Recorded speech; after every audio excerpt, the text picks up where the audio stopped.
les justes. On va d'abord prier. Voilà, on va confier le moment entre les mains du Seigneur. Donc, sur ce, on va se disposer. La Sainte Ligne va conduire la prière. Amen. Donc, les justes, ensemble, confions le temps au Seigneur. Disons-lui merci de ce qu'il a guidé ce moment, de ce qu'il a pressé les pas de ceux qui sont encore en route. Prions. Père éternel, nous te disons merci. Merci Seigneur parce que tu nous as rendu justice. Devant toi pour toujours par tes œuvres salvatrices que sont ton baptême, ta mort à la croix, ta résurrection et ton ascension. Merci Père pour l'Esprit Saint également que tu nous as donné pour notre vie de foi. Nous croyons en ta sainteté, nous croyons en ta justice. Père, nous te remercions déjà pour ce temps d'enseignement. Merci pour la force, pour la santé, pour la connexion que tu as donnée à tout ton peuple afin de suivre ton enseignement. Merci Père de presser les pas de ceux qui sont en route, ceux qui sont en chemin. Merci de mettre dans le cœur de tout le monde la nécessité d'être unis. Merci pour ce serviteur que tu nous as donné. Merci Père de le disposer, de parler toi-même au travers de lui. Merci pour la disposition de cœur de chacun d'entre nous à recevoir ta parole et à la comprendre chacun selon son niveau de foi. Nous savons que tu nous as exaucés. Au nom de Jésus-Christ, nous t'avons prié. Amen. Merci. Juste. Depuis le lundi, nous étudions un nouveau point. Voilà. Qui est tiré du grand titre, qui sont les principes de base pour une croissance spirituelle et une foi constante. Amen. Voilà, le point que nous avons débuté depuis le lundi, c'est la nécessité d'avoir un dirigeant. Voilà. Les justes. On va faire passer le micro. Chacun va au moins me dire pourquoi il est nécessaire d'avoir un dirigeant. Pourquoi il est nécessaire d'avoir un dirigeant?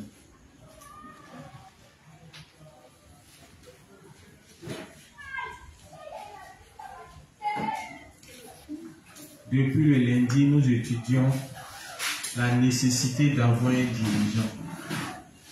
Donc, les justes, je vous pose la question. Pourquoi il est nécessaire d'avoir un dirigeant? Pourquoi? Je sais que si je demandais pourquoi il est nécessaire d'avoir l'argent sur eux, chacun allait lever sa main. Ou bien, il y a plusieurs raisons pour lesquelles on doit avoir de l'argent. N'est-ce pas les justes? D'autres diront, tiens, c'est pour bien manger, hein. D'autres c'est pour bien subvenir, d'autres c'est pour entreprendre. Donc il y a beaucoup de raisons quand il s'agit de l'argent. On nous a parlé des dirigeants. On dit qu'il est nécessaire d'avoir un dirigeant. Mais pourquoi il est nécessaire d'avoir un dirigeant? Oui, allez-y. Bonsoir le Père. Bonsoir. Juste grâce de la zone de squelette. Ok. Hier, tu as dit qu'il était nécessaire d'avoir un dirigeant parce que sans dirigeant, nous mourrons spirituellement. Amen. Et puis, tu as pris le texte de Zacharie 13, verset 7, et pour nous dire que sans berger, il n'y a pas de... Et sans berger, les moutons se dispersent. Voilà, quand le berger est frappé, les brebis se dispersent. Voilà.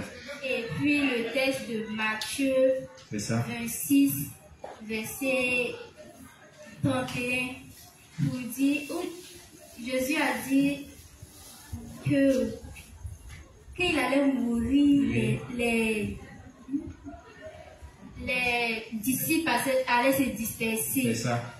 Donc, si Jésus ne venait pas, s'il ne ressuscitait pas, on n'allait pas avoir de disciples pour nous diriger. Parce que quand il est mort, les disciples se sont dispersés, ils sont retournés à leurs anciennes occupations. Pierre est retourné à la pêche avec les autres. Et là, Jésus est venu les trouver au bord de l'eau. Ils ont pêché, ils prennent bien. Toute la nuit, ils n'ont rien eu. Et puis Jésus les a demandé d'aller un peu en profondeur, et puis de jeter leur filet. Amen. Et sous les instructions de notre Seigneur Jésus, la pêche a porté du fruit. Amen. Voilà. Donc c'est quand nous suivons les instructions de Jésus que l'œuvre que nous faisons peut porter du fruit. Sinon, si ce n'est pas ça, ce n'est pas possible. Amen. Ok, merci la juste. Qui d'autre? Il y avait une main à côté ici. Pourquoi il est nécessaire d'avoir un dirigeant? Pourquoi? Bonsoir les saints, moi c'est la juste Lydie. Ce que j'ai retenu de votre intervention, c'est que à travers le livre de Juges, on a vu que ça traite de l'importance d'avoir un dirigeant. Oui. On a vu que en l'absence d'un dirigeant, vraiment, c'est le désordre total. Chacun fait ce qu'il veut. Et avant ça, on a vu cela avec les Israélites dans la traversée du désert. Quand arrivé un moment donné, Moïse était en communion avec Dieu, on a vu vraiment leur attitude. Finalement, ils sont devenus idolâtres. Chacun a commencé à suivre ses propres pensées, ses propres émotions. J'ai aussi retenu que, bon, au travers de toute votre intervention, on a vu que vous n'avez épargné personne. Que ce soit les laïcs, que ce soit les dirigeants, parce que chaque laïc en temps normal, dans sa croissance spirituelle, est appelé à diriger un jour, à avoir quand même à sa charge des âmes, à faire de nouvelles naissances. Donc, on a vu comme ça que même au niveau même des dirigeants, c'est Dieu qui permet que souvent vous soyez bloqués pour que vous ayez recours à la tête. Voilà, que c'est le Seigneur qui permet comme ça afin que l'ordre soit toujours établi. Bon, j'ai aussi retenu que à travers, comment on appelle ça, le passage de 1 Timothée 2, on est revenu un peu sur ce qui constitue la base des prédications ou bien des fonds avec les branhamistes. Voilà, on parle de femme doit prêcher, femme ne doit pas prêcher, mais vous avez été clair hier en prenant par exemple le thème prophétiser. On a donné la définition de prophétiser et avec ça on a vu que prophétiser c'est pratiquement enseigner, c'est donner des instructions, voilà, c'est aussi donner un enseignement. Donc au travers de ça, on a vu qu'effectivement la femme doit prêcher, que la femme dont il est question dans la Bible, c'est surtout la femme spirituelle. On peut être un homme et puis être en même temps une femme, voilà, parce que on ne croit pas spirituellement, parce que sur le plan spirituel, on est toujours bébé, ou bien on est infaible spirituellement. Donc au travers de ça, j'ai vu qu'effectivement, ou du moins j'ai retenu l'argument selon lequel on peut faire comprendre aux personnes qu'une femme doit prêcher. Bon, j'ai aussi retenu que les dirigeants sont aussi importants pour terminer parce qu'ils préparent notre foi au martyre. J'ai surtout retenu que lorsque vous avez un dirigeant qui vous épuise à faire les œuvres spirituelles, à faire l'œuvre de Dieu, voilà, d'après ce que notre dénoncé a tous a dit le pasteur Paul Seyou, en réalité, quand vous avez un tel dirigeant, c'est que c'est quelqu'un qui vous aime, c'est un excellent dirigeant, c'est un bon dirigeant. Donc c'est ce que j'ai retenu. Merci, la juste. La juste, qui d'autre? Pourquoi il est nécessaire d'avoir un dirigeant?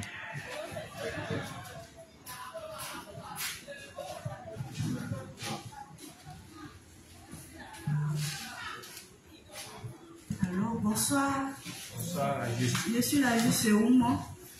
Ce que je voulais aussi ajouter par rapport à tout ce qui a été dit, c'est qu'il est nécessaire d'avoir un dirigeant parce que sans dirigeant, il n'y a pas d'assemblée, Oui. il n'y a pas d'église. Voilà, c'est au travers du dirigeant, si on prend l'exemple des disciples qui, après avoir reçu les instructions de Jésus-Christ, notre Seigneur, il est venu les orienter après sa résurrection. C'est grâce à ces enseignements qu'ils ont reçus de cela qui les a fortifiés et qui les a menés à aller prêcher par tout le monde l'évangile. Donc s'il n'y avait pas ces dirigeants-là, s'il n'y avait pas comme le révérend Paul Seyong, aujourd'hui nous, on n'allait pas exister. Voilà, ni le leader, pasteur Tabo, ni toute personne. Donc c'est important d'avoir un dirigeant parce que c'est le dirigeant qui rassemble les âmes pour le Seigneur. Amen. C'est ce que je peux dire. Merci.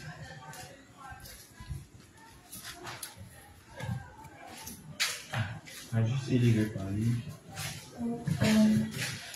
Pour ajouter à ce que mes frères ont dit, j'ai compris aussi en lisant le texte de 1 Corinthiens, que Dieu travaille dans l'ordre et que quand on a donné l'ordre, on a vu que pour être uni à Dieu, il fallait que le peuple soit uni aux serviteurs. C'était une chaîne. Donc les serviteurs sont là pour notre union à Dieu, pour nous montrer les volontés de Dieu, les voies de Dieu. Ils sont là pour nous aider dans toutes nos décisions, dans tous nos choix. Et même quand nous avons l'impression qu'ils ne peuvent pas nous aider dans la chair, Dieu permet qu'au travers d'eux, toutes nos situations soient réglées. Et le révérend a dit que les dirigeants sont des dons, sont des bénédictions pour nous, que Dieu nous donne. C'est ce que je voulais ajouter. Amen. Merci. Ok, merci. Effectivement, c'est ce que nous avons vu hier. Donc, nous allons poursuivre. Amen. Ok. Donc, on comprend qu'il est nécessaire pour chaque saint d'avoir un dirigeant. Amen. C'est très important. Sans un dirigeant, la foi disparaît. Sans un dirigeant, nous tombons dans des difficultés. Donc, on va poursuivre. Quel est le principe suivant? Livre 62, page 246, paragraphes 1 et 2. Livre 62, page 246, paragraphes 1 et 2. Vos dirigeants d'église sont là pour s'assurer que vous êtes en sécurité dans le corps et l'esprit. Ils ne sont pas là pour régner ou dominer sur vous.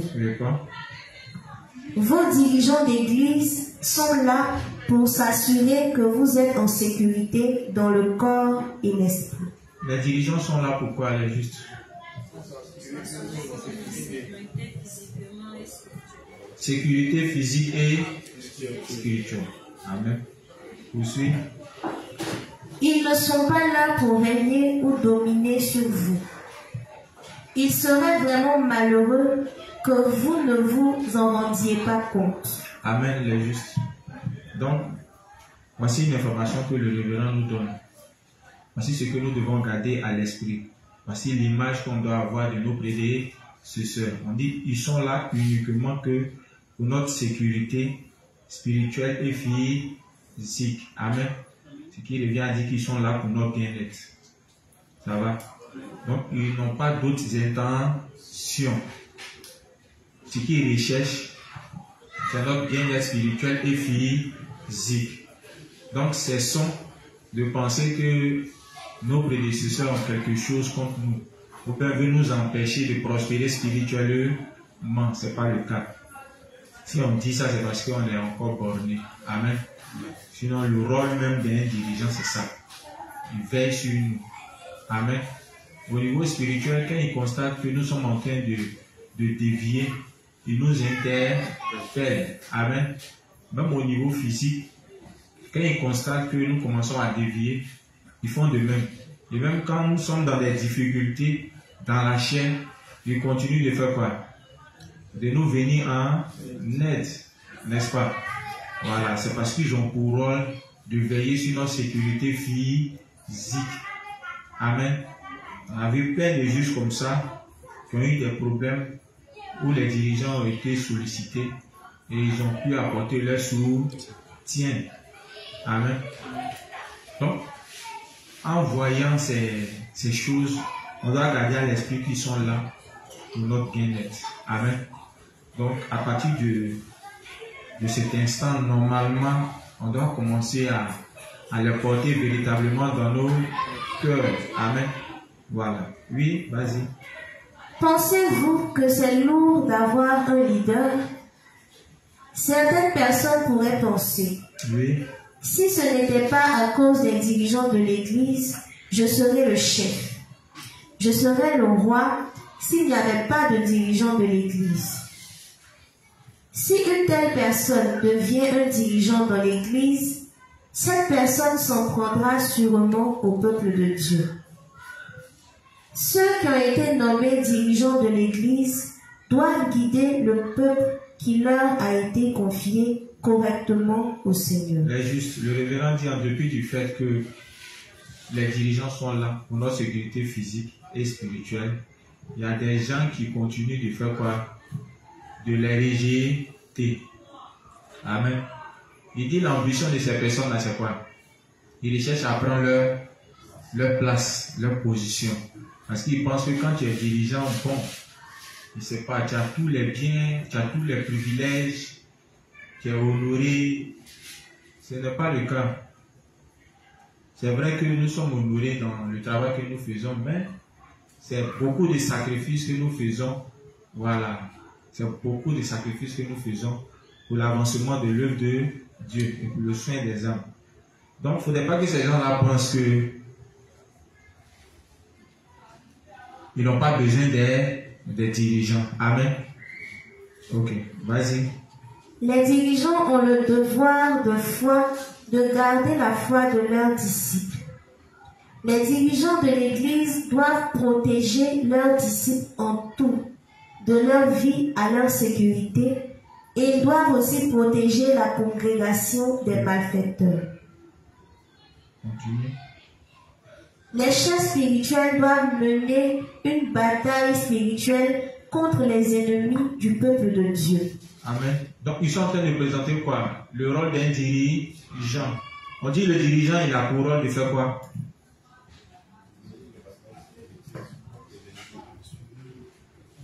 Ceux qui ont été nommés dirigeants de l'Église doivent guider le peuple qui leur a été confié correctement au Seigneur. Amen. Donc, leur rôle, c'est de conduire. On a compris? Il nous conduit grâce à quoi? Par quel moyen? C'est au travers de la parole de Dieu. Amen. Jésus-Christ, quand il quitte la terre, qu'est-ce qu'il dit? Il dit qu'il va au Père, n'est-ce pas? Mais nous enverra qui? Le Saint-Esprit. Et quand le Saint-Esprit vient, quel est son rôle? C'est de nous rappeler tous les enseignements du Seigneur, n'est-ce pas? Mais le Saint-Esprit ne vient pas chuchoter à nos oreilles. Le Saint-Esprit parle par le biais de qui? De ses serviteurs. Amen. Donc, quand nous suivons les paroles qui sont prêchées par les serviteurs, c'est comme si on suit la direction du Saint-Esprit. On est conduit par le Saint-Esprit. Et si nous sommes conduits par le Saint-Esprit, cela signifie que nous sommes conduits par qui? Par Jésus-Christ et par le Père. Amen. Voilà. Voilà pourquoi nous avons besoin de nos dirigeants. Et le dirigeant doit comprendre que il doit suivre, il doit conduire correctement les saints. Amen. En fait, il est important de savoir ça parce que c'est par le canal du révérend que tous nous sommes nés de nouveau. Je ne sais pas si on se comprend. C'est par le révérend que nous sommes tous nés de nouveau. C'est par lui, c'est par ses livres que nous avons su que nous sommes sauvés par le baptême de Jésus, sa mort et sa résurrection. Amen. Donc, on suppose que le révérend est le serviteur, il est le dirigeant. Amen. Même de nos dirigeants qui sont établis sur nous ici, le révérend est aussi le dirigeant, n'est-ce pas? Mais le principe nous dit quoi? Ces dirigeants-là, ils sont là pour faire quoi? Pour nous conduire dans les voies du Seigneur, n'est-ce pas? Donc, en plus de nous montrer comment on fait pour naître de nouveau, mais après être né de nouveau, il doit nous montrer comment vivre par la foi. On est d'accord, non? Ils doivent continuer de nous suivre. Ils doivent continuer de suivre qui? Nos prédécesseurs. Parce que nos prédécesseurs aussi, c'est leurs dirigeants. Amen. Donc, les dirigeants qui sont établis sur nous, pour se faciliter la tâche, qu'est-ce qu'ils font? Tout ce que le révérend dit dans les livres, qu'est-ce qu'ils font? Ils font les sorties et ils essaient eux-mêmes de suivre tout en amenant qui? Tout en amenant tous les saints à faire quoi? À suivre également. Amen. Donc, en suivant les enseignements du révérend, qui sont donnés par nos dirigeants, on suit qui en réalité? On suit le révérend. Amen. Mais en suivant le révérend, c'est comme si on suivait qui? On suivait le Christ lui-même. On suivait Dieu. Et c'est pas ça qu'on se comprend. En fait, parce que en parlant de suivre correctement, tu ne peux pas être dirigeant et puis suivre les âmes selon tes propres pensées. On est d'accord. C'est vrai qu'on est né de nouveau. Mais la vie de foi, on ne la maîtrise pas. Personne ici est né de nouveau et puis savait comment vivre par la foi. C'est faux. Même nos dirigeants d'église, ils ont su cela par le canal de qui? Du révérend. Amen. Donc, si nous sommes dirigeants, que nous devons conduire les âmes correctement, on doit se référer à qui? À notre leader. On doit se référer au révérend. Puisque c'est le serviteur que Dieu a suscité, par qui nous sommes tous nés de nouveau. Et c'est pas ça que je comprends. Donc, si on voit nos dirigeants d'église en train de suivre le modèle du révérend, la foi du révérend, qu'est-ce que nous devons faire? On doit également suivre. Amen. Mais ils ont pu suivre par quel moyen? C'est au travers des instructions qu'ils nous donnent. Actuellement, on est arrivé à un niveau où il nous demande à chacun qu'il est nécessaire pour lui d'avoir quoi? Un dirigeant dans sa vie. Et puis il nous montre pourquoi on doit avoir un dirigeant. N'est-ce pas? Il dit on doit avoir un dirigeant parce que quand le dirigeant est là, dans la prospérité, corps et esprit. Amen.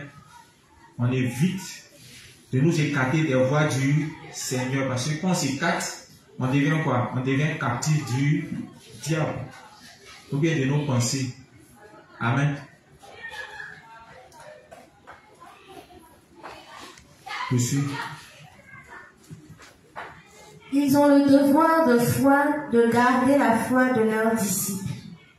Les dirigeants de l'Église doivent protéger leurs disciples en tout, de leur vie à leur sécurité, et ils doivent aussi protéger la congrégation des malfaiteurs. Les chefs spirituels doivent mener une bataille spirituelle contre les ennemis du peuple de Dieu. Amen. Donc c'est le rôle des dirigeants. Ils mènent des batailles spirituelles pour nous protéger. Amen. Vous avez remarqué que l'Église a accueilli plusieurs dénominations. Ou bien, on a accueilli ici des musulmans, je crois bien. On a accueilli aussi des Kakouis, des Branamis, n'est-ce pas? Mais tous ceux-là, quand ils venaient au départ, ils ont dit quoi? Surtout les Branamis, en moins, je crois, de 5 minutes, ils vont prendre toute l'assemblée pour faire quoi? Pour répartir. Mais c'était mal connaître. Amen. Ça partit avec qui? Même le plus petit ici même là, il est prêt à te mordre. Contrairement aux autres dénominations, dans la suite de Dieu, on est plus instruit, on est plus enseigné. Amen. Surtout pour ceux qui ont eu un dirigeant, qui sont laissés diriger, qui ont suivi l'instruction des dirigeants. C'est plus facile pour eux d'avoir une foi qui est bien bâtie, de pouvoir même faire des fonds. On se comprend dans les justes. Le problème, cependant, Oui. est que les dirigeants qui ne sont pas nés de nouveau n'ont pas de telles capacités. Donc, contrairement aux dirigeants justes, les dirigeants du monde n'ont pas ces capacités. Amen. Tout ce qui les intéresse, c'est quoi? C'est nos biens matériels. C'est pourquoi vous remarquez, à chaque fois qu'il y a un programme, c'est toujours pour nous soutirer de l'argent. Amen. Même quand on dit qu'il s'agit de ta délivrance, quand on finit, même les prières là, il y a des prix. 5 000, 10 000, 2 000, arrivé au moment 20 ans, 1000 francs, 1000 francs. Au départ, quand on commence à être 10 000, tu penses que tu n'as pas fait partie de la liste. Or, c'est mal les connaître. Au fur et à mesure, il descend. Voilà. Pour les 10 000 là, le pasteur même se concentre et puis il impose ses mains. Mais arrivé à un moment donné, pour les 1000 francs, là, c'est les prières d'ensemble. Et puis vous retournez. Donc tout ça, c'est dans le but de faire quoi? De nous piller, nos biens matériels. En tant que les dirigeants de la justice, c'est carrément le contraire. Amen. C'est carrément le contraire. Tout ce qu'ils font, comme le révérend l'a dit, c'est pour notre sécurité spirituelle et physique. Amen. Voilà. C'est pourquoi chaque jour que Dieu fait, pour ne pas que nous tombons dans les pièges du diable, nos dirigeants nous éclairent sur plusieurs thèmes ou bien sur plusieurs sujets. Hier, il avait parlé par exemple de l'inspecteur Hassan. Il nous a éclairé sur Satan. N'est-ce pas? Tout ça là, c'est pour quel but? C'est pour notre sécurité spirituelle. Si tu ne le connais pas, franchement, tu seras pris au piège. Amen. Parce que même quand on est juste sexe, Satan ne possède pas nos cœurs, mais il continue de travailler où? Dans nos pensées. Donc tu dois savoir identifier ça.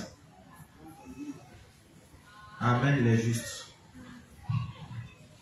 Le problème cependant est que les dirigeants qui ne sont pas nés de nouveau n'ont pas de telles capacités. Parce qu'ils sont préoccupés de satisfaire juste leur propre cupidité charnelle, ils n'ont aucun pouvoir spirituel. Continue. Ils baveraient simplement sur leur congrégation en pensant: c'est à cause d'un tel ou tel, un autre, que je ne peux pas être à la tête. Si ce n'était pas à cause de ce soi-disant chef de l'Église, je pourrais faire tout ce que je voudrais faire. Je pourrais doucement demander à l'Assemblée de me remettre tous ses biens. Je pourrais être riche. Je pourrais régner sur tous ces gens dans l'Église comme mes serviteurs. Et je pourrais vivre comme un roi. Vous voyez un peu, non? Ça, c'est la mentalité de ceux qui ne sont pas nés de nouveau. Amen. Voilà. Contrairement aux dirigeants, juste eux, même quand il y a quelqu'un à leur tête, ils ne se soucient pas des âmes. La plupart des dirigeants, en dehors même du leader de leur communauté, les autres dirigeants même ne se préoccupent pas du bien-être des âmes. Tout ce qu'ils recherchent, c'est quoi? C'est être élevé à la place de leur leader. Amen. Voilà, c'est une question de leadership.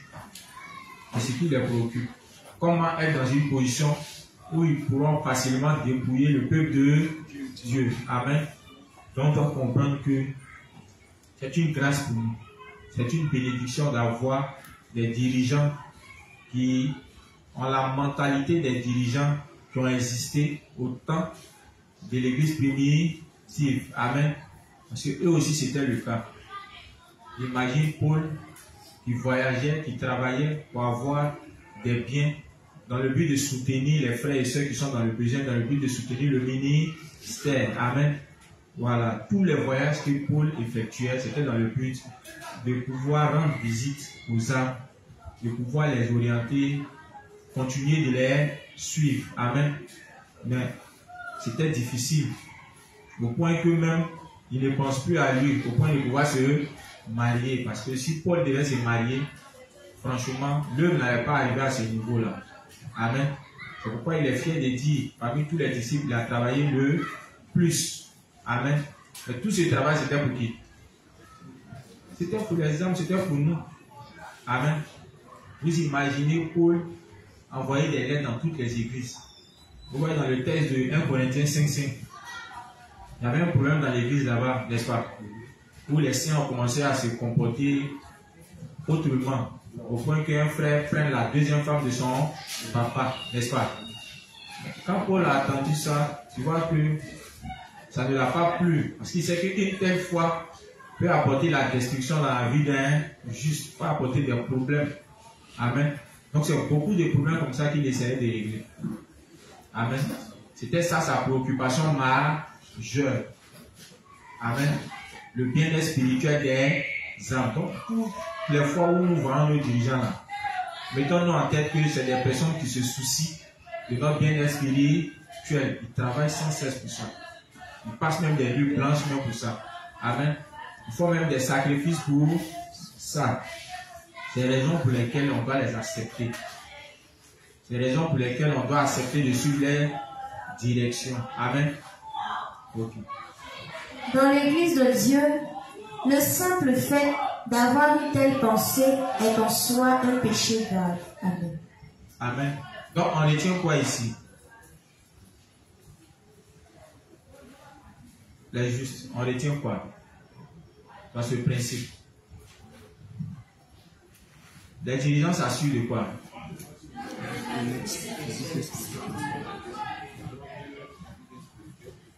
Donc sécurité, corps et esprit. Amen. En plus de cela, ils sont là pourquoi?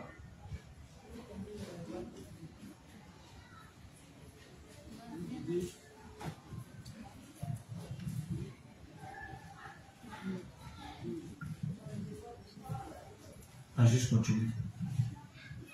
6e point. Identification du dirigeant pour être conduit et ne pas mourir. C'est juste. On est en train d'aborder un autre point. On vient de finir avec les raisons pour lesquelles il est important pour nous d'avoir un dirigeant. On nous a donné plusieurs raisons, n'est-ce pas? C'est parce qu'ils sont là pour notre bien spirituel. Amen. C'est parce que quand ils sont là, on ne devrait pas spirituellement. Quand ils sont là, on prospère corps et esprit. Amen. Okay. On nous dit maintenant de les identifier pour être conduits et ne pas mourir spirituellement. Maintenant, on sait pourquoi on a besoin d'eux. Maintenant, on nous demande de faire quoi? De les identifier. Amen. Identifier un dirigeant, ça veut dire quoi? Quand le révérend dit d'identifier un dirigeant, identifier les dirigeants, ça veut dire quoi? Oui, vas-y. On dit de l'identifier. Pour ça, juste identifier un dirigeant, c'est savoir qui a appelé d'abord homme de Dieu, sinon qui a appelé serviteur de Dieu. Je dis, comme on le dit à l'église ici, un dirigeant d'abord doit naître de nouveau, c'est-à-dire il doit avoir cru à l'évangile de Jésus pour pouvoir diriger les autres aussi et pouvoir les enseigner le même principe de la nouvelle naissance. Donc c'est d'abord cette phase-là d'abord. Voilà, comment c'est ce qu'il va être. Ah, c'est la même dans la vérité. Merci. Au moins tu nous as mis sur la voie. Donc le frère dit, identifier un dirigeant, c'est savoir d'abord qu'un dirigeant c'est une personne qui est née de nouveau, n'est-ce pas? Voilà, ne pas confondre avec une personne qui n'est pas née de nouveau et l'appeler son dirigeant. Mais si c'est ça seulement qui fait de lui un dirigeant. Identifier un dirigeant, on nous dit d'identifier le dirigeant pour être conduit et ne pas mourir spirituellement. Identifier un dirigeant, c'est faire quoi?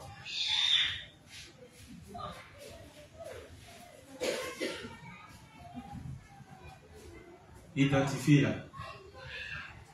C'est le reconnaître comme un serviteur de Dieu. Et puis accepter sa direction. On se comprend les justes. Je reconnais que l'inspecteur Roumia est un serviteur de Dieu. Amen. Et puis j'accepte de me laisser conduire par lui. Et puis je l'ai identifié. On se comprend.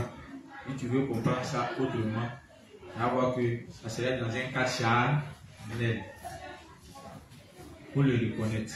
Il faut l'accepter. On n'accepte pas dans la bouche ou bien. On l'accepte quand tout ce qu'il nous dit, on fait quoi? On reconnaît comme étant la vérité et puis on les met en pratique. On a compris. C'est en cela qu'on est suivi par eux. Ou bien. Sinon, lui te suit comment? Si tout ce qu'il te dit là, tu ne le mets pas en pratique, tu ne le reconnais pas comme étant la vérité. Lui te suit comment? Amen. Il te suit comment? Si tu ne le connais pas, si tu ne suis pas tout ce qu'il te dit. Notre premier dirigeant que nous devons reconnaître, je le rappelle toujours, c'est le révérend. Amen. Identifier le révérend, c'est reconnaître que le révérend est un serviteur de Dieu. Et puis accepter sa direction. On a compris les justes. Okay. En fait, je vais sans cesse à ce niveau pour comprendre qu'on a tous besoin d'être guidés par le révérend. On a compris. On a tous besoin de cela. Il n'y a pas que les communautés qui sont sous la coupe du pasteur Tago qui doivent étudier avec les principes. Normalement, une communauté qui se dit juste, qui est née par le canal du révérend, doit continuer d'utiliser ses principes. Sinon, tu n'es pas conduit par le révérend.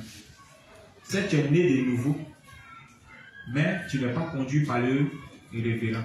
Ce qui revient à dire quoi? Tu n'es pas conduit par le Saint-Esprit. On se comprend? Accepter la direction du révérend, c'est accepter la direction de qui? Du Saint-Esprit de Dieu. Si tu te limites à dire que l'évangile de l'eau et de l'esprit qu'il prêche est la vérité et que les autres enseignements, on n'a pas besoin de les suivre, ça veut dire que tu as commencé à dévier. Oui. Tu ne l'as pas encore identifié comme étant qui? Ton dirigeant. Tu ne l'as pas encore identifié. Mais juste on doit savoir ça. Tu ne l'as pas encore identifié. Il y a beaucoup de justes qui sont dans l'église, oui. Mais qui continuent de croire qu'on n'a pas besoin d'utiliser les principes. Je ne sais pas sur quoi ils se basent, mais ce n'est pas correct. C'est pourquoi sans cesse je remonte à qui? Au révérend. Remonter au révérend, c'est connaître la direction de l'église. On se comprend? L'église suit la foi de qui? Du révérend. L'église est unie à qui? Mais par quel moyen? Hein? Par quel moyen? Par les principes qui nous enseignent. Amen. Donc quand les dirigeants de notre église nous donnent une direction, c'est la direction de qui? Du révérend. En fait, ils sont en train de te montrer comment le révérend nous demande de mener notre vie de foi. Ce n'est pas ses paroles en fait. Donc quand on dit il est là pour ton bien-être, il faut comprendre. Imagine quelqu'un qui te montre la bonne direction à suivre. Il t'amène à identifier ton dirigeant. Parce que le faisant, c'est comme si nos prédécesseurs nous amenaient à reconnaître le révérend comme étant qui? Notre dirigeant. Vous ne comprenez pas toujours. Le fait d'exploiter ces principes, c'est suivre la direction de qui? Du révérend. C'est suivre la direction de Dieu. Combien vous ne le reconnaissez pas comme étant votre dirigeant? Voilà. Peut-être que quand on dit de croire aux dirigeants, vous pensez que c'est à nous seulement. Non. En fait, je veux qu'on aille au-delà. Pour qu'on comprenne, quand on vous demande de croire aux dirigeants qui sont établis sur vous là, je vais vous faire comprendre en qui vous croyez réellement. Ce n'est pas en notre personne. Derrière ce que je dis, il y a la foi comment on appelle, de mes prédécesseurs, il y a la foi des inspecteurs, il y a la foi du pasteur, il y a la foi du révérend, il y a la foi de Jésus. On se comprend? Parce que ce que nous disons, ce n'est pas nos propres paroles. Donc quand on nous demande de faire confiance aux dirigeants, ce n'est pas en sa personne en fait. On te dit de croire en lui parce que ce qu'il dit là, ça ne vient pas de qui? Ça ne vient pas de lui. Je monte la chaîne pour que vous compreniez que ces paroles-là, c'est les paroles de Dieu. C'est les enseignements qui sont donnés par le Saint-Esprit. Ça ne vient pas d'un homme. Continue. Livre 17, page 202, paragraphes 2 et 3. Livre 17, page 202, paragraphes 2 et 3. Lecture. Bien que nous puissions être insuffisants d'une perspective humaine, nous pouvons être conduits par l'Esprit Saint si nous identifions le dirigeant et nous soumettons à la parole de Dieu qu'il prêche. À quelles conditions on est conduit par le Saint-Esprit? Le révérend dit, c'est quand on fait quoi? On reconnaît le dirigeant et puis on accepte de faire quoi? De suivre les paroles qu'il prêche. Je vais vous montrer quelque chose là juste. Prenons Jean. Prenons le livre de Jean.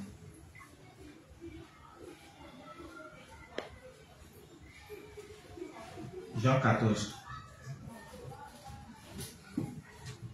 Jean 14. À partir du verset 10. Jean 14 à partir du verset 10. Non. À partir du verset 15. Voilà. Jean 14 à partir du verset 15. Si vous m'aimez, gardez mes commandements. Et moi, je prierai le Père et il vous donnera un autre consolateur, afin qu'il demeure éternellement avec vous. Oui. L'Esprit de vérité que le monde ne peut recevoir parce qu'il ne le voit point et ne le connaît point. Mais vous, vous le connaissez car il demeure avec vous et il sera en vous. Okay. Je ne vous laisserai pas orphelins, je viendrai à vous. Encore un peu de temps et le monde ne me verra plus. Mais vous, vous me verrez car je vis et vous vivrez aussi. En ce jour-là, vous connaîtrez que je suis en mon Père et que vous êtes en moi et que je suis en vous. Celui qui a mes commandements et qui les garde, c'est celui qui m'aime. Et celui qui m'aime sera aimé de mon Père, je l'aimerai et je me ferai connaître à lui. Celui qui garde les commandements du Seigneur aime le Seigneur. Il est aimé de qui? Du Seigneur et du Père. C'est ça, non? Continue. Jude, non pas l'Iscariote, lui dit, Seigneur, d'où viens-tu? D'où vient que tu te feras connaître à nous et non au monde? Jésus lui répondit, si quelqu'un m'aime, il gardera ma parole, et mon Père l'aimera. Nous viendrons à lui et nous ferons notre demeure chez lui. À condition qu'il garde la parole du Seigneur, n'est-ce pas? Le Père et le Fils venant faire la demeure où? Chez lui. Continue. Celui qui ne m'aime pas ne garde point mes paroles. Celui qui n'aime pas ne fait pas quoi? Donc s'il ne garde pas la parole, qu'est-ce qui se passe? Le Père et le Fils ne venant pas habiter chez lui. Oui. Et la parole que vous entendez n'est pas de moi, mais du Père qui m'a envoyé. Donc les paroles du Seigneur Jésus ne sont pas ses paroles, mais les paroles de qui? Du Père, n'est-ce pas? Continue. Je vous ai dit ces choses pendant que je demeure avec vous. Oui. Mais le Consolateur, l'Esprit Saint, oui, que le Père enverra en mon nom, vous enseignera toutes choses et vous rappellera tout ce que je vous ai dit. Le rôle du Saint-Esprit, c'est de faire quoi? De rappeler tout ce que le Seigneur nous a enseigné. Amen. C'est le rôle du Saint-Esprit. Il vient pour rappeler. Je vous montre ça à la base d'abord parce qu'on dit de nous laisser conduire par qui? Le Saint-Esprit. Mais comment on arrive à être conduit par le Saint-Esprit? N'est-ce pas? Dieu dit, il nous enverra le Saint-Esprit. Amen. Et que le Saint-Esprit, son rôle, c'est de nous rappeler les paroles du Seigneur. Mais comment le Saint-Esprit arrive à nous conduire dans les paroles du Seigneur? C'est ce qu'on essaie de trouver. Prends le texte de Galates.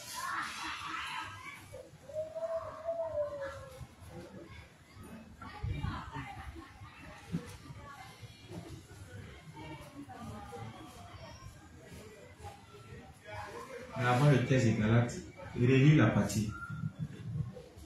Bien que nous puissions être insuffisants d'une perspective humaine, Oui. nous pouvons être conduits par l'Esprit Saint si nous identifions le dirigeant et nous soumettons à la parole de Dieu qu'il prêche. Vous avez compris les choses? Reprends encore. Bien que nous puissions être insuffisants d'une perspective humaine, nous pouvons être conduits par l'Esprit Saint si nous identifions le dirigeant et nous soumettons à la parole de Dieu qu'il prêche. Le révérend dit qu'on est conduit par le Saint-Esprit. À quelles conditions? Quand on reconnaît le dirigeant, et puis on fait quoi? On se soumet à la parole qui fait quoi? Qui prêche. C'est à cette condition qu'on est quoi? On est conduit par le Saint-Esprit. Donc quand le Seigneur dit qu'il nous envoie le Saint-Esprit, et le Saint-Esprit va nous rappeler tous ses enseignements, toutes ses instructions, tous ses commandements. Le Saint-Esprit, en retour, qu'est-ce qu'il fait? Il communique ses volontés à qui? Aux dirigeants, n'est-ce pas? Et c'est quand nous identifions le dirigeant et nous soumettons à la parole qu'il prêche, c'est en ce moment-là qu'on est conduit par qui? Par le Saint-Esprit. Donc le dirigeant, il est comme qui? Le pont entre qui? Entre le Saint-Esprit et nous. Je sais pas si on se comprend. Le Saint-Esprit, il est le pont entre qui et qui? Entre Jésus et qui? Entre Jésus et le dirigeant. Le Saint-Esprit, là, il est le pont entre le Christ et le dirigeant. Le Christ, lui, il envoie sa parole. Mais sa parole, c'est le Saint-Esprit qui la prend et il la communique à qui? Au dirigeant. Le dirigeant, son rôle, c'est de rappeler les paroles du Seigneur. Mais les paroles du Seigneur qu'il rappelle là, en réalité, c'est le rôle de qui? C'est le rôle du Saint-Esprit. Donc, il reçoit ça de qui? Du Saint-Esprit. Amen. On avait lu dans un livre où le révérend disait, en parlant des lois de Dieu, en parlant des commandements de Dieu. Quand la Bible parle des commandements de Dieu, en réalité, ce sont ses principes. Amen. Pour ceux qui sont nés de nouveau, quand la Bible parle de commandements, c'est le rappel des principes. Amen. C'est le rappel des principes.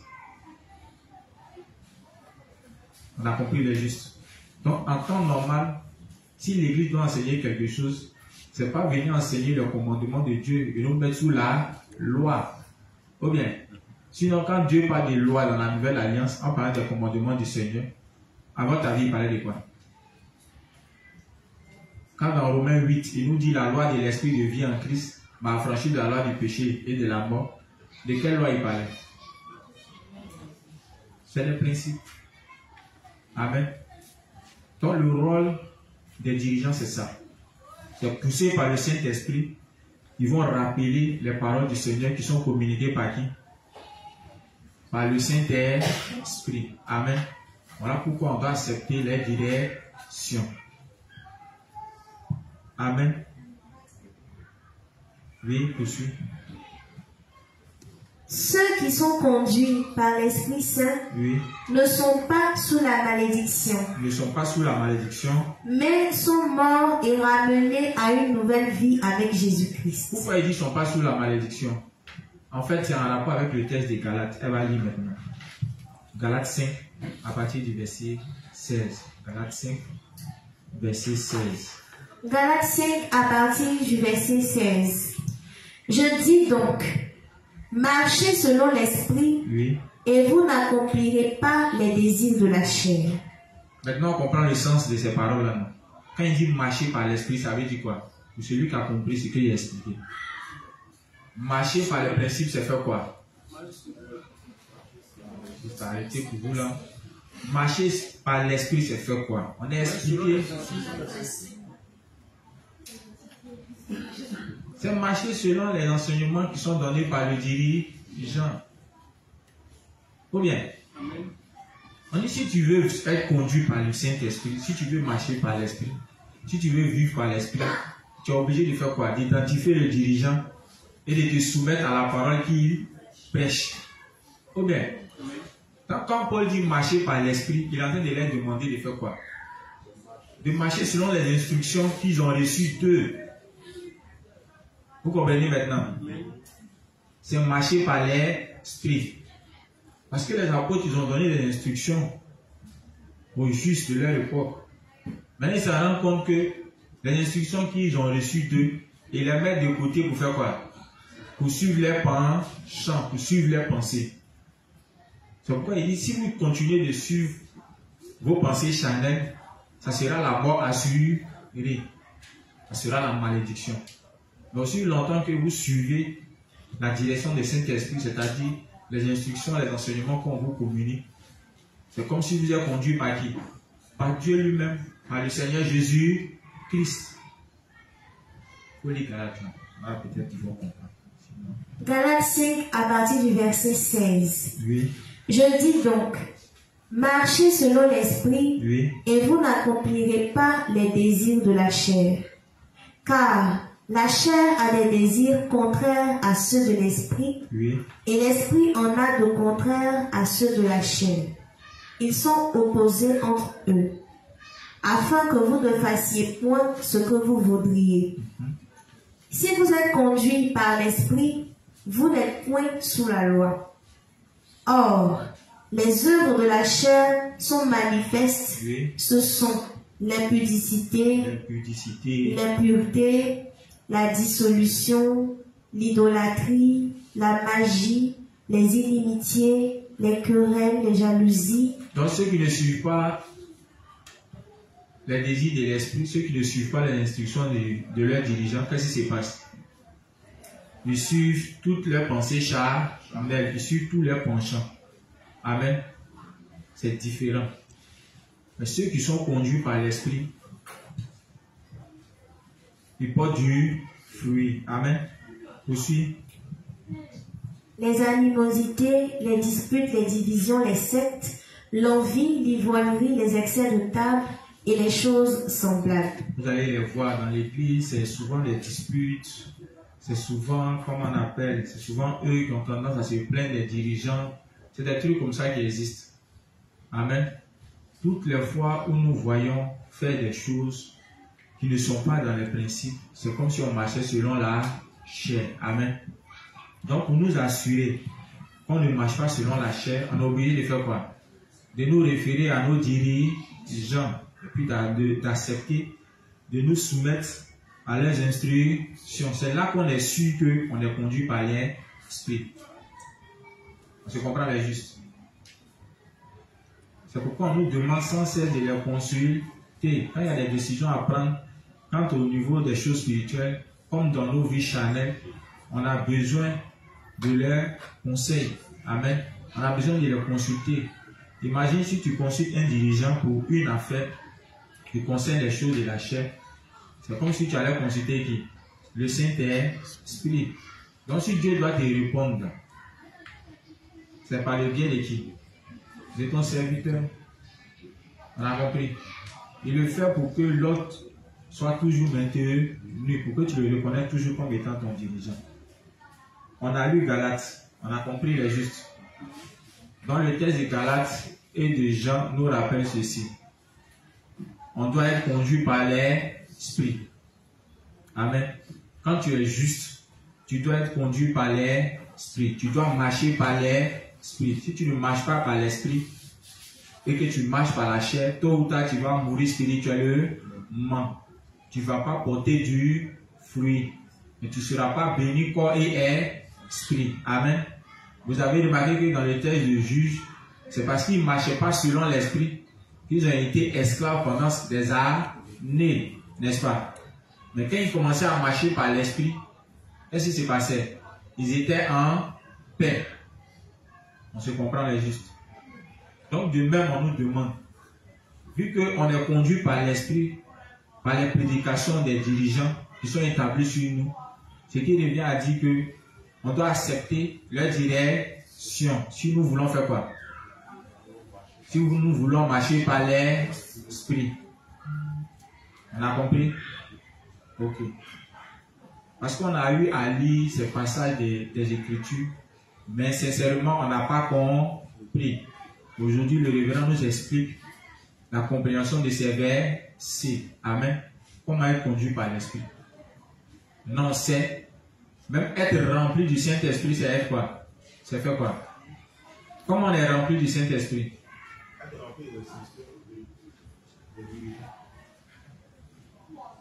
Les justes, comment on est rempli du Saint-Esprit?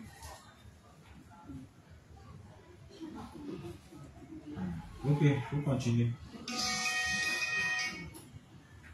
Vas-y.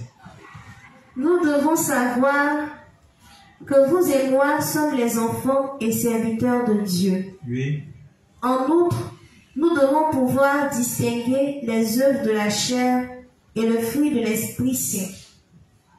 Nous devons savoir que le Seigneur nous a dit d'effectuer ces œuvres selon le discernement de la différence entre les deux. Donc, le Paul nous dit dans le texte des Galates, on doit distinguer entre ce qui est la chair et ce qui est de l'esprit. Amen. On arrive à faire cette séparation grâce à nos dirigeants. Sinon, par nous-mêmes, ce n'est pas possible. Amen. C'est seulement par les dirigeants qu'on arrive à séparer la chair de l'esprit. Amen. Donc, sans dirigeants, on ne peut pas faire la différence entre les choses spirituelles et les choses charnelles. D'où vient l'idée de faire quoi? De toujours croire en ce qu'il dit et de faire quoi? De suivre. Aussi longtemps qu'on suit, on est dirigé par l'esprit. Tranquille. Ok, vas-y. Livre 17, page 257, paragraphe 4. Livre 17, page 257, paragraphe 4. Si les membres de l'Église de Dieu n'identifient pas leurs dirigeants qui les guident et protègent, ils ne sont autres que des orphelins spirituels. Les justes. Le révérend dit, un saint qui n'identifie pas son dirigeant, qui les guide et les protège, est un orphelin spirituel. Amen. C'est qui un orphelin? Il n'a pas de parents. Quand tu n'as pas de parents, tu es comment? Tu es orphelin, non? Voilà. Tu n'as pas de soutien, n'est-ce pas? Tu n'as personne. On sait combien il est important pour nous d'avoir des parents, ou bien c'est dans les moments où on traverse des périodes de difficultés qu'on voit l'importance des parents, n'est-ce pas? Voilà. On ne le souhaite pas, mais ici, si quelqu'un tombe tout à l'heure, c'est d'abord les parents qui vont courir pour venir, n'est-ce pas? Voilà. Et surtout quand tu prends de l'âge, tu comprends encore la valeur d'avoir de la famille, parce que il y a souvent des situations où seul tu ne peux pas faire face. Je prends un exemple. Quand il s'agit d'enterrer ton parent, est-ce que toi, tu peux faire bâche et puis t'asseoir en bas? Hein? Tu peux mettre bâche et puis t'asseoir en bas. Tu as besoin des parents. Toi, si tu peux tuer certains parents enterrés. C'est pourquoi quand il y a des funérailles de nos parents, on nous demande de participer. Ou bien, voilà. C'est pas parce qu'on est juste que ces choses-là, on doit les ignorer. Hein. La justice n'a jamais demandé ça. Nos dirigeants nous ont jamais demandé ça. Amen. Quand à les funérailles, même dans nos familles charnelles, on doit participer. On doit compartir. Amen. Parce que même le jour des funérailles des justes, qui doit être à caractère évangélique, s'ils ne sont pas là, tu parles à qui? Personne. Hein? Tu parles à qui? Oui. À caractère évangélique, là encore, c'est que ça prend un sens. On n'aura pas de sens. Ou bien, voilà, donc, nos relations avec les gens du monde là, d'un certain angle, on doit toujours les garder. Amen. Non seulement dans le but de les amener à la conversion, mais aussi, voilà, c'est tout ça là. Donc, le révérend dit, on est orphelin spirituel. En parlant d'orphelin spirituel, cela veut dire quoi? Tu n'es plus conduit par le Seigneur, n'est-ce pas? Tu n'es plus conduit par le Seigneur. Puisque les paroles que le dirigeant prêche là, c'est les paroles de qui? C'est les paroles du Seigneur. Amen. Tu n'es plus dirigé par le Seigneur, ni Jésus, ni Dieu le Père, ni le Saint-Esprit, ni même par ton dirigeant spirituel. Et quelqu'un qui est orphelin spirituel, imaginez sa condition. Imaginez. Quelqu'un qui est orphelin spirituel, il devient quoi? Une proie facile pour qui? Pour Satan. Il devient un objet pour Satan, un instrument entre les mains de Satan. C'est ceux-là, généralement, Satan utilise dans l'église pour troubler la foi des saints. On se comprend? Le problème là, c'est parce qu'ils n'ont pas de dirigeants. Amen. Ils font les choses sans tenir compte de leurs dirigeants spirituels. Sinon, si on ne t'a pas envoyé quelque part, tu vas là-bas pourquoi? Et puis on te fait des reproches, c'est toi qui te plains. Ça veut dire que tu n'es pas discipliné. Ou bien, parce que ceux qui te font des reproches, si tu sais que ce sont les dirigeants qui sont conduits par l'esprit, normalement tu dois faire quoi? Tu dois les accepter. Quand nos parents on est fâchés contre eux, là, est-ce qu'on décide de quitter la maison? C'est juste. Ou bien il n'y a pas eu des moments où on était fâchés contre nos parents? Bien sûr. Mais est-ce que l'idée de quitter la maison, ça nous a traversé? Jamais. Jamais. Bon, pour certains, c'est parce qu'ils n'ont pas le choix. Hein. Même si tu es fâché, tu es allé où? À part les domiciles. Ouais, mais avoir une maison, là, ça demande de l'argent. Ou bien, en tant que tu es encore sous couvert. Maintenant, imaginez quelqu'un qui a les moyens et puis il y a eu peut-être une histoire avec son parent et puis il décide de quitter la maison. Est-ce que c'est sage? Hein? Surtout quand il s'agit de papa et puis de maman. Voilà, avec qui on a eu peut-être des accrochages, mais des différends. Et puis on décide de quitter la maison sans pour autant, même s'ils ont tort, de les pardonner. C'est pas bon. Est-ce que c'est sage? Non, c'est pas sage. Les parents font des erreurs, vous savez pas là. Les parents font des erreurs. C'est ce qui fait de même des parents. Ou bien, parce que les erreurs là, c'est ce qui les amène à nous protéger. Parce qu'ils savent que dans tel ou tel domaine là, si tu tombes, c'est pas sûr que tu vas pouvoir t'en sortir. Amen. On est orphelin. On n'a pas des gens autour de nous pour nous conseiller, pour nous orienter. Vous voyez un peu les enfants de la rue, comment ils sont, non? Ils sont livrés à eux-mêmes. Amen. Ils sont obligés de se contenter de mendier ou bien de se coucher dans la rue, etc., etc. Tu vois que ça ne présente pas bien, n'est-ce pas? Alors quand tu as de la famille, il y a beaucoup de choses. Hein. Tu auras un toit, tu auras la famille pour prendre soin de toi, la nourriture, même au niveau de la santé. Tu vois que tout est garanti. C'est pareil. Quand quelqu'un a des parents spirituels, de même, les parents prennent soin de lui. C'est pas ce qu'il y a le rôle des dirigeants. Les dirigeants prennent soin de lui. Même quand il y a des difficultés, les mêmes dirigeants encore le viennent en aide.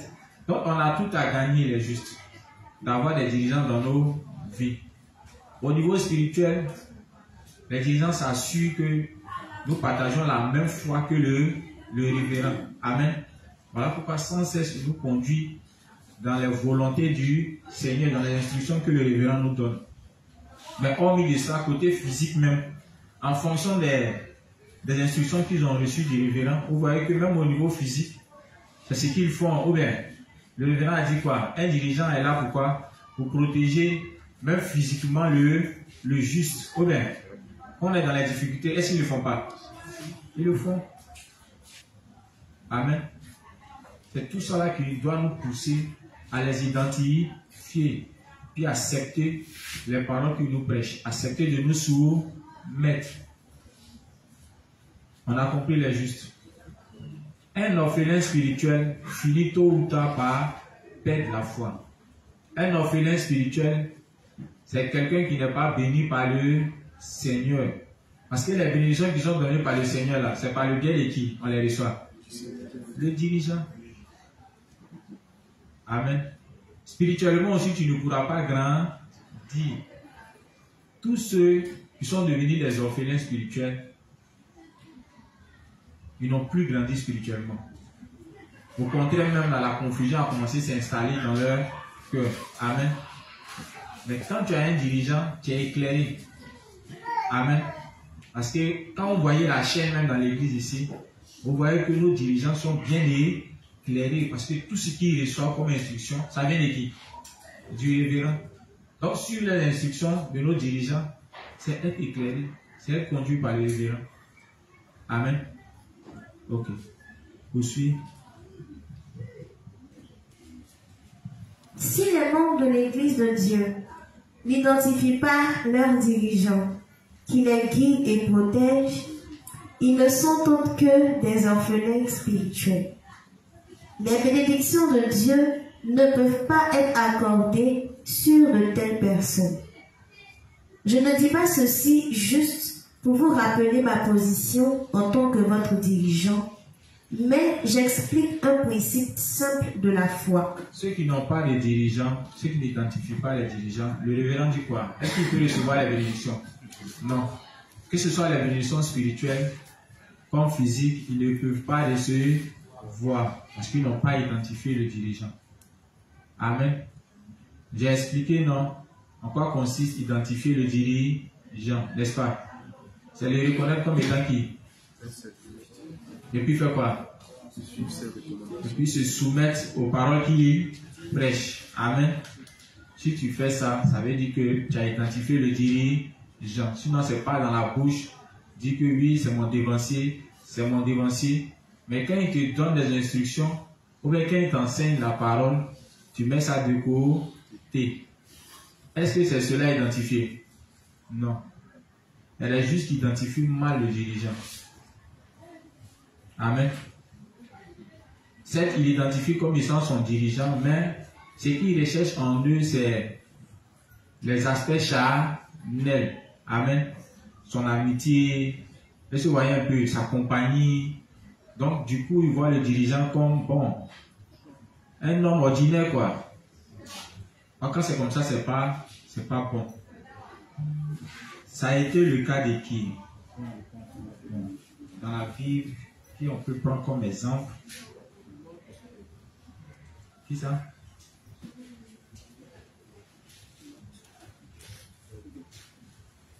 Vas-y, l'exemple va venir.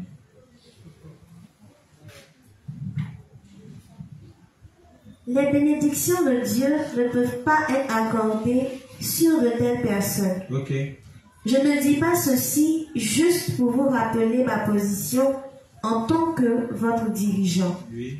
Mais j'explique un principe simple de la foi. Quant à la vie de foi dans l'Église de Dieu, Oui.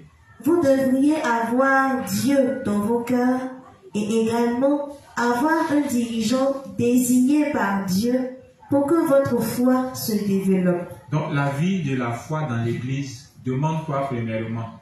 D'avoir Dieu premièrement. On est ici parce qu'on croit en qui? On croit en Dieu. On ne croit pas en un homme. Amen. On croit en Dieu. On croit en toutes les paroles qui sont prêchées dans l'Église comme étant la parole de Dieu. La preuve en est, si nous croyons aux dirigeants, c'est parce qu'on croit que ce qu'il nous dit là, ça vient de qui? Sinon, est-ce qu'on a forcé un juste à être ici? Si vous êtes là, c'est parce que vous estimez que ce qu'on enseigne est la parole de Dieu, n'est-ce pas? Et le Saint-Esprit est là pour vous convaincre que c'est la vérité. Ce qui est dit est biblique. Et ce qui est plaisant là-dedans encore, c'est que le révérend même nous donne des passages bibliques pour expliquer cela. Amen. Ok. Donc, il dit quoi?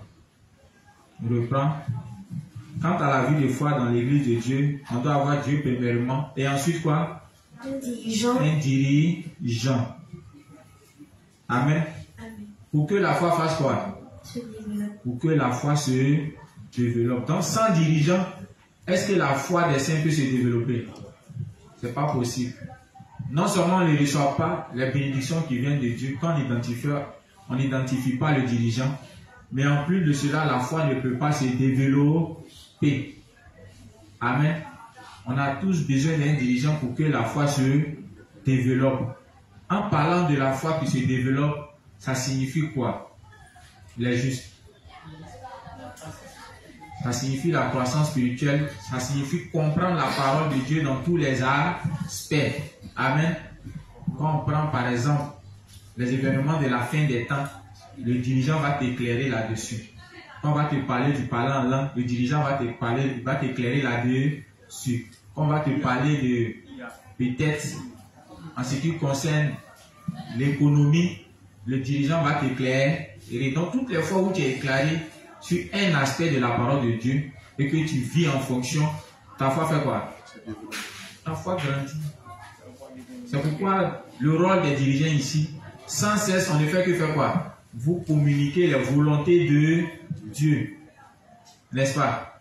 Au fur et à mesure qu'on les communique, que vous les reconnaissez comme la vérité et vous soumettez à ça, votre foi va faire quoi? Va se développer. Un exemple palpable. Un exemple palpable.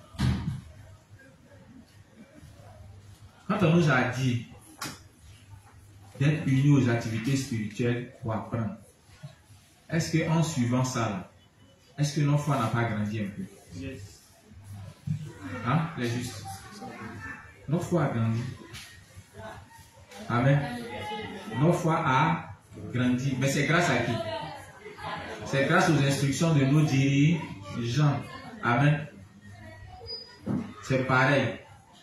Quand il s'agit d'évangéliser, par exemple, on a appris des dévanciers ici comment évangéliser. Parce que bien avant ça, on est tous conscients qu'on avait notre manière d'évangéliser, n'est-ce pas?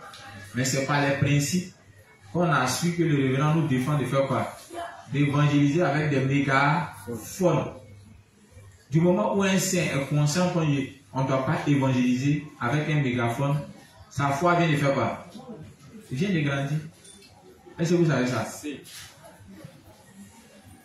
À partir du moment où un saint sait que quand il est devant un dirigeant d'une dénomination, il doit lui parler avec un respect. En le faisant, sa foi a fait quoi? Sa foi a grandi. Parce que quand il est devant un leader religieux, il le parle poliment. Mais pour quelqu'un qui n'a pas eu de dirigeant, qui n'a pas appris d'un dirigeant, qui n'a pas appris des principes, tu vois qu'il confond tout. Il ne sait pas qu'un dirigeant, c'est quelqu'un qui a une autorité. Donc imagine que le jour où tu as un débat avec lui, il est auprès de lui, peut-être les membres de son assemblée, et puis il te voit en train de le traiter d'une manière, c'est sûr qu'ils vont se mettre dans une colère. Ce qui a fait qu'il y a certains de nos frères qui sont retrouvés dans les églises des pécheurs, où ils sont retrouvés à terre avec des coups de pied. Oui, tu ne peux pas partir dans une église des pécheurs, et puis tu parles mal au pasteur, tu parles mal à l'homme de Dieu. Tu devras mourir. D'après les témoignages, on ne les a pas loupés. Ils les ont votés normalement. Imaginez qu'ils avaient appris des principes sur l'art d'évangéliser. Je n'ai pas fait cette erreur. C'est comme quand on est dans des bacs ou bien dans les bus, on voit certaines personnes en train d'évangéliser.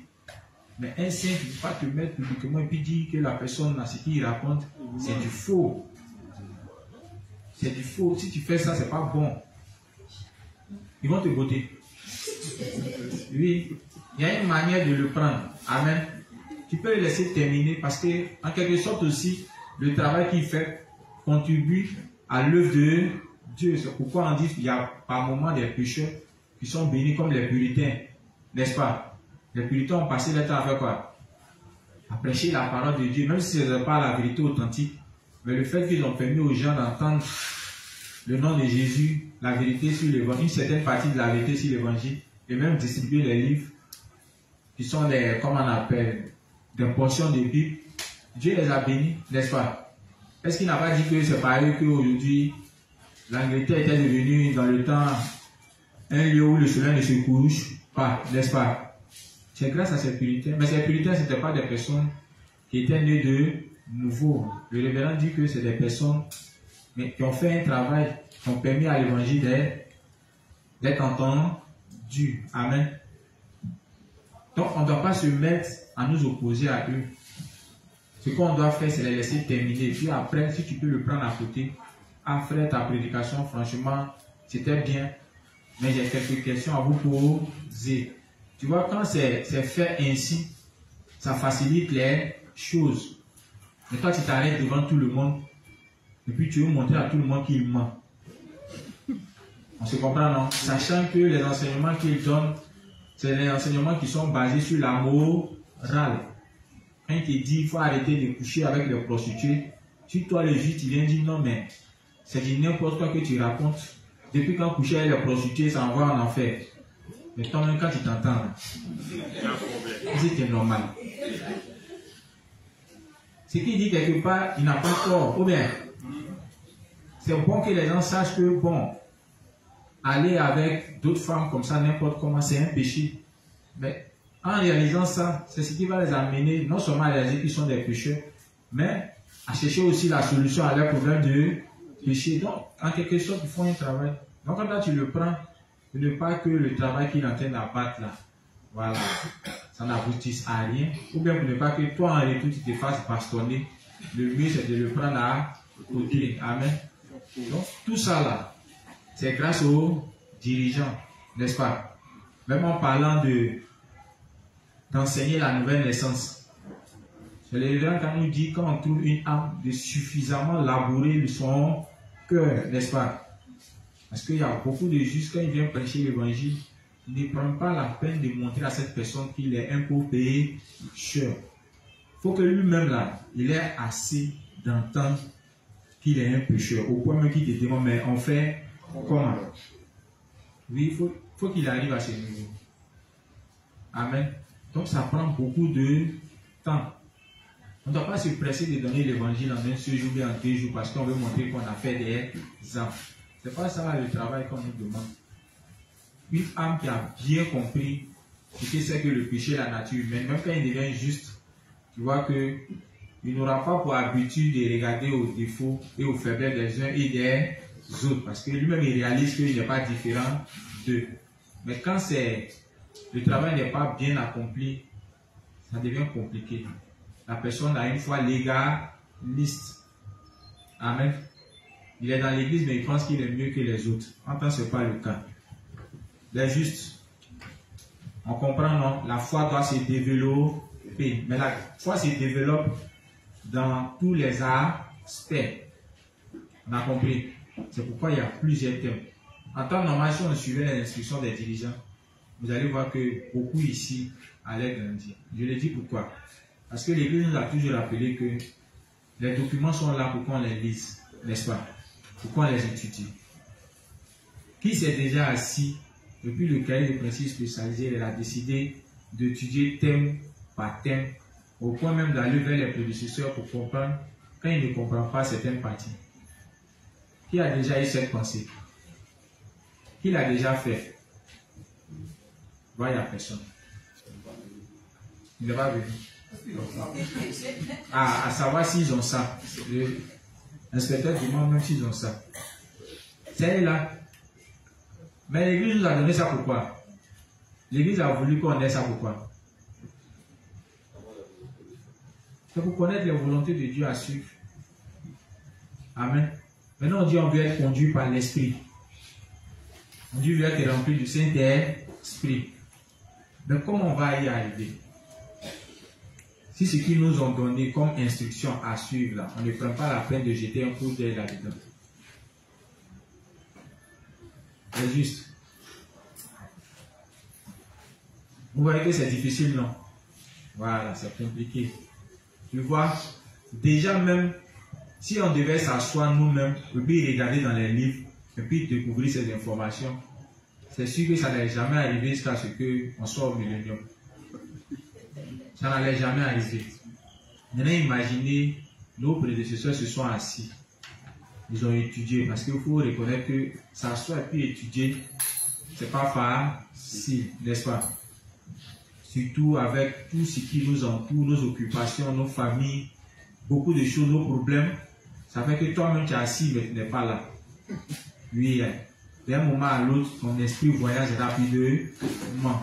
Mais eux, en dépit de ça, ils se sont assis, ils ont étudié et puis ils ont dégagé des thèmes qui nous demandent de prendre la peine de réviser, d'étudier. Mais là même, on n'est pas capable. Imaginez, tant bien même qu'on est auprès d'eux et qu'ils nous demandent de faire ça, on n'est pas capable. Maintenant, imaginez si on ne doit pas encore, en plus de cela, les écouter et puis suivre les instructions qu'ils nous donnent verbalement. Si on ne fait pas ça, ça veut dire que finalement on ne vit plus par la foi. Oh bien.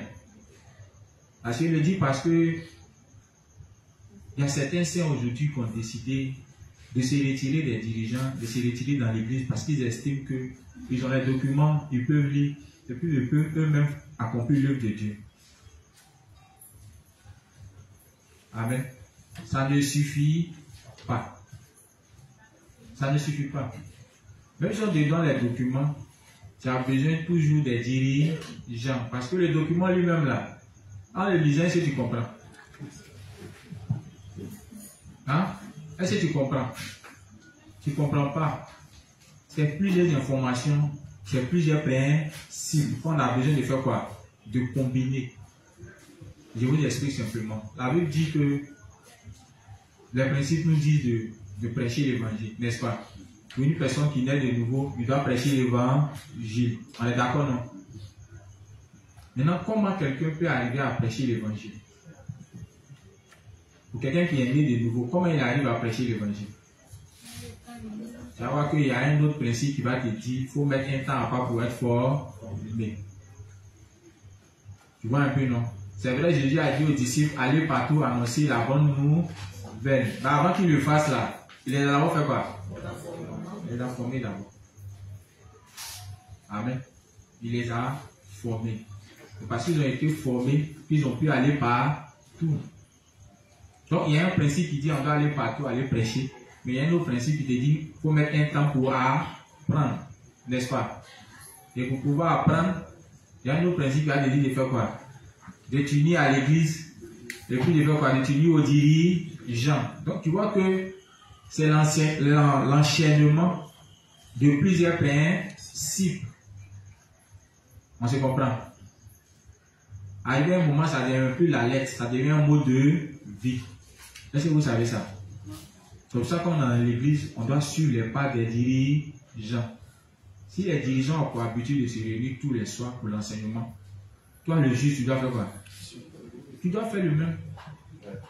En faisant de même, tu vas voir que au fur et à mesure que tu vas continuer dans ce sens, ta foi va faire quoi? Elle va se développer.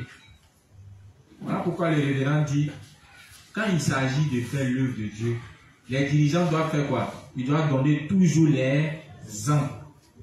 Oui. Même quand il s'agit de soutenir l'œuvre avec nos biens matériels, c'est le dirigeant d'abord. C'est parce que nous on a vu nos dirigeants soutenir l'œuvre avec leurs biens matériels qu'on a compris que, en tant que saints ou dirigeants, nous aussi il est nécessaire pour nous de faire quoi? De soutenir l'œuvre. Amen. C'est comme ça que ça fonctionne. Tout ce que nous avons vu les dirigeants faire, c'est ce que nous faisons, c'est ce que nous imitons. C'est en cela que notre foi fait quoi? Elle se développe. Au départ, on te dit, mais un temps pour faire former. À un moment, on te dit, faire des fonds assistés. Mais toutes ces étapes-là, c'est des étapes par lesquelles nos dirigeants sont passés. Ou bien, donc quand on te dit de faire, tu dois faire de même. Les justes. C'est tellement facile. Je vais vous donner un exemple.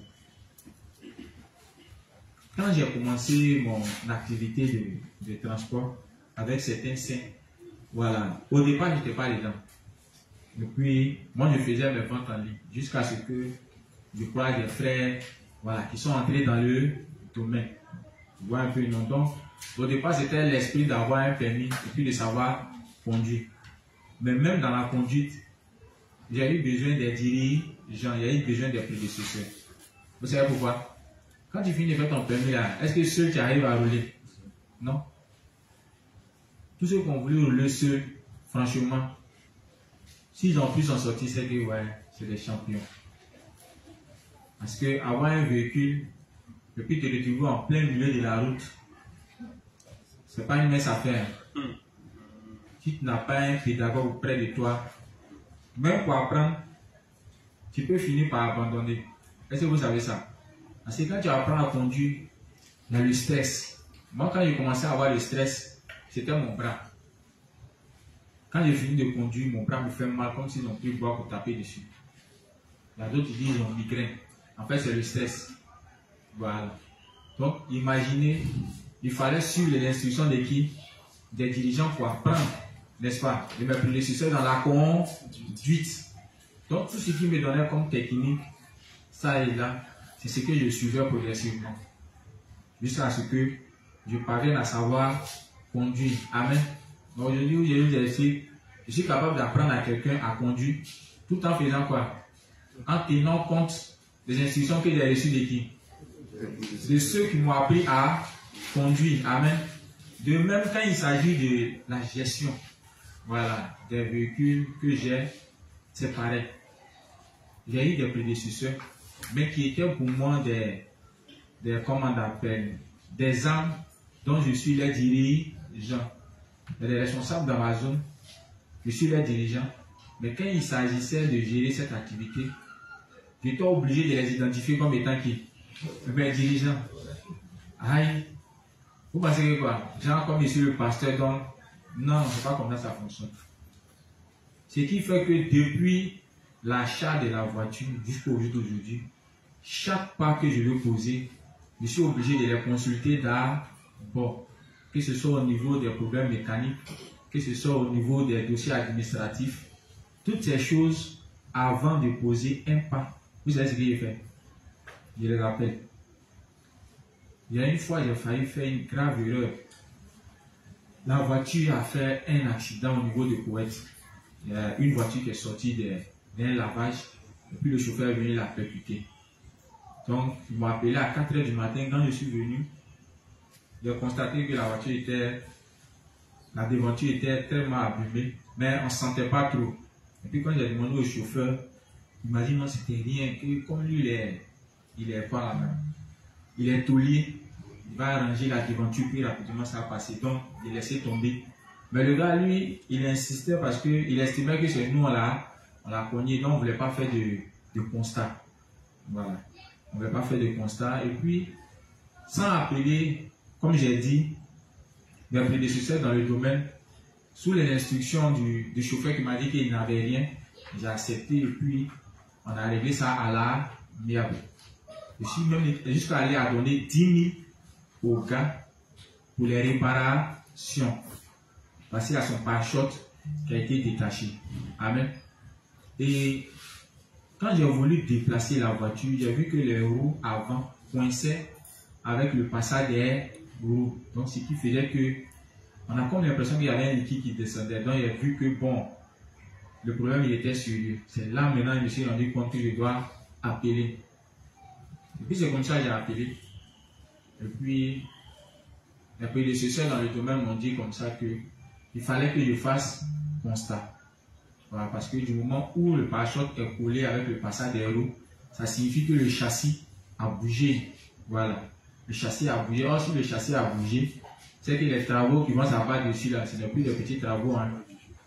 C'est les travaux maintenant d'un expert. Or, du moment où je n'ai pas fait, comme on appelle, le constat, cela signifie que l'assurance ne prend plus en compte les dégâts. Parce que l'assurance prend en compte les dégâts quand il y a constat. Et ils reçoivent le constat de, comme on appelle, de la police. Et c'est en fonction de ça, ils vont faire les devis. Et puis comme c'est tout risque qui ne paye pas 5 francs, l'assurance s'occupe de tout. Donc vous imaginez l'erreur que j'avais fait. J'ai réglé la miable sans consulter. Donc le gars il est parti. Donc quand j'ai appelé, mon dit d'aller faire constat. C'est comme ça que j'ai appelé la police. Puis rapidement ils sont venus, on a pu faire un constat. Donc le policier maintenant voit la voiture du gars. Et puis demain il est où? On dit ah le gars il est parti. Il dit bon il va mettre la voiture en fourrière. Donc le gars il est sorti. Il a commencé à se plaindre. Que moi je suis malhonnête. On s'est arrangé dans la mer. Comment se fait-il qu'il a appelé les policiers derrière? Amen. Et à partir de là, j'ai appelé le service sinistre, voilà, de l'assurance. Et puis ils sont venus prendre la voiture, ils sont partis. Mais je vous assure que les réparations, vous savez, ça a coûté combien? Ça a coûté près de 3 millions. 3 millions. J'ai dit 3 millions parce que vous imaginez, si je n'avais pas fait, comme on appelle, le constat, et que l'assurance n'avait pas pris le sinistre en charge, 3 millions allaient sortir où? Dans ma poche. Pour faire quoi? Pour faire les réparations du véhicule. Mais j'ai évité ça grâce à qui? Grâce à un dévancier dans le domaine que j'ai consulté et qui m'a donné l'orientation. Un deuxième témoignage qui va dans le même sens. Ça, c'était aussi un frère qui a commencé aussi dans le domaine. Est-ce que vous voyez un peu? Et il y avait les mêmes prédécesseurs dans le domaine qui étaient là. Et quand il a acheté sa voiture, la voiture restait à l'assurance, je crois bien, je regarde le 21h06. Il restait 4 mois d'assurance, mais ce n'était pas tout risque. Donc lui l'a acheté, et puis il allait exercer dans le domaine du transport avec la voiture. Donc quand il allait discuter avec, comment on appelle, le prédécesseur dans le domaine, son gars il a dit, les 4 mois, c'est mieux, il faut laisser, pour faire assurance tout risque. Parce qu'assurance tout risque, quand il y a un sinistre, c'est l'assurance qui fait quoi? C'est charge de... Le frère a estimé qu'il devait attendre.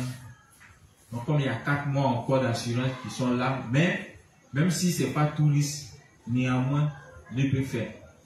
Le haut d'assure. Il y a eu un accident grave sur la voiture. Vous imaginez, en plus de cela, il n'avait pas raison. Or, quand ce n'est pas assurant tout risque, pour que ta voiture soit prise en charge, il faut avoir raison. Si tu n'as pas raison, l'assurant va se charger d'aller réparer la voiture que tu allais gâter là-bas. Et puis toi-même, tu vas te débrouiller. Amen. Donc, le frère s'est senti obligé de gérer les frais de réparation de son véhicule qui a fait un accident. Pourquoi? Parce que il n'a pas suivi les conseils de qui? Je vous assure qu'il a été l'un des premiers à commencer à être propriétaire de véhicules, à gérer une voiture. Mais il a été le premier aussi à quitter dans le business. Aujourd'hui, il n'est plus dedans. Parce que l'expérience qu'il a eue dedans, après les dégâts qu'il a eu, après les dépenses qu'il a eu à effectuer dans les réparations, il a estimé qu'il devait vendre la voiture. Donc il a vendu juste pour récupérer son argent. Et puis c'est tout, il est quitté dedans. Or, il aurait pu faire quoi? Il aurait pu prospérer là-dedans si seulement il faisait quoi? Il se référait toujours aux gars qui sont venus avant toi. Je vous assure que autour de ses prédécesseurs dans ce domaine, j'ai vu des pécheurs.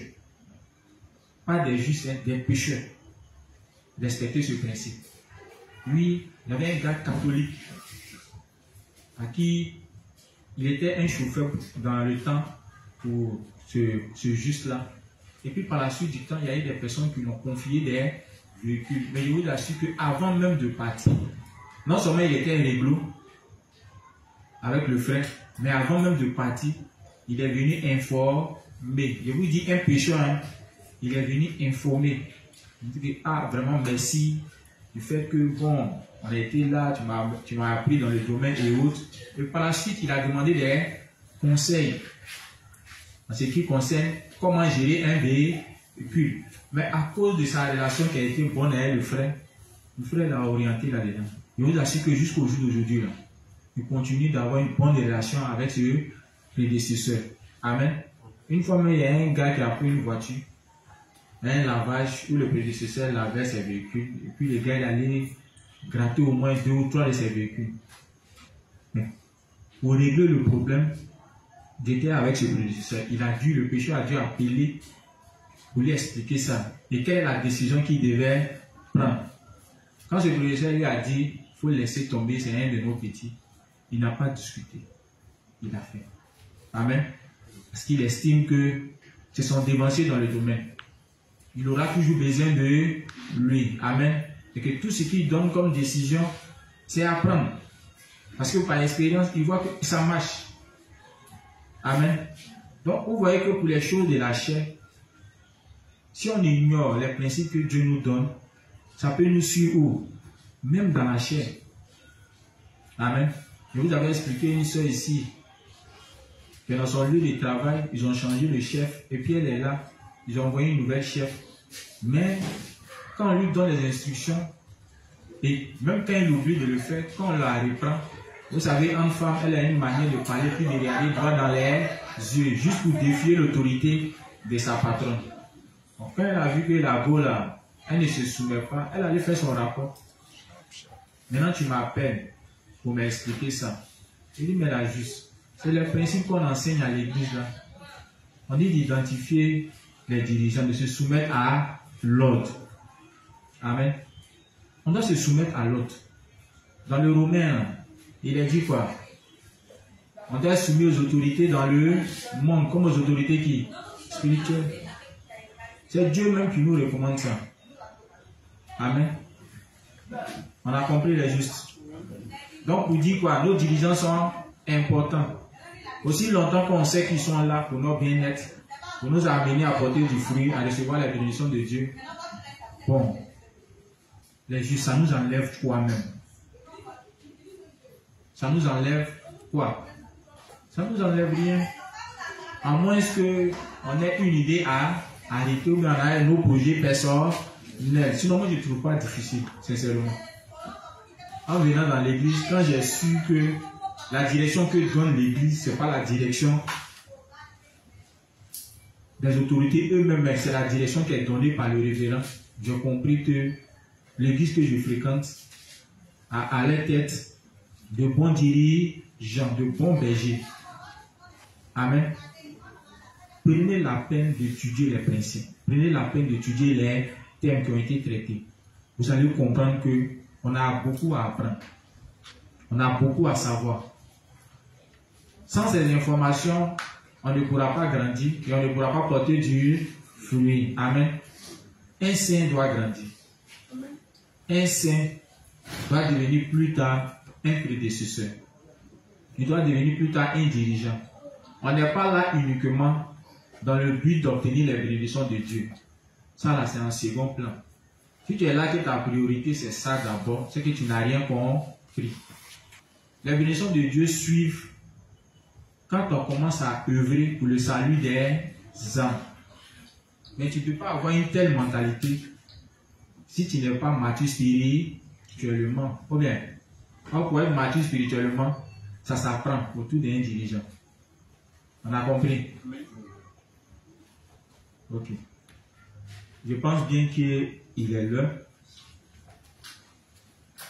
On a aussi terminé les principes aujourd'hui, qui sont le fait que nous devons identifier le dirigeant pour être conduit et ne pas mourir. Donc on a compris que les identifier, c'est être conduit par le Saint-Esprit.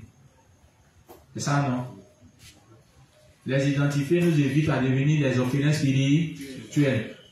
Et on a compris qu'un orphelin spirituel, Dieu ne l'accorde pas les bénédictions. On dit qu'on doit les identifier pour que notre foi fasse quoi? Ça se développe, ça grandit. Amen. Là-dessus, même nous voulons encore signifier quelque chose, mais peut-être demain je vais revenir là-dessus. En ce qui concerne la foi qui doit se développer. Je voulais dire comme ça que si ton dirigeant qui est établi sur toi, certes, n'a pas trop de connaissances, mais que l'Église a reconnu comme étant un dirigeant et t'a établi sur toi, si tu l'ignores, tu ne vas pas grandir. Oui. Si tu le laisses et que tu te dis que bon, tu n'as rien à apprendre de lui, donc tu vas aller voir d'autres dirigeants de qui tu vas apprendre, tout en le méprisant, tu ne vas pas grandir. On a compris? Dieu ne permettra pas que tu grandisses. Amen. Tout simplement parce que celui qui a ta tête là, tu ne le respectes pas.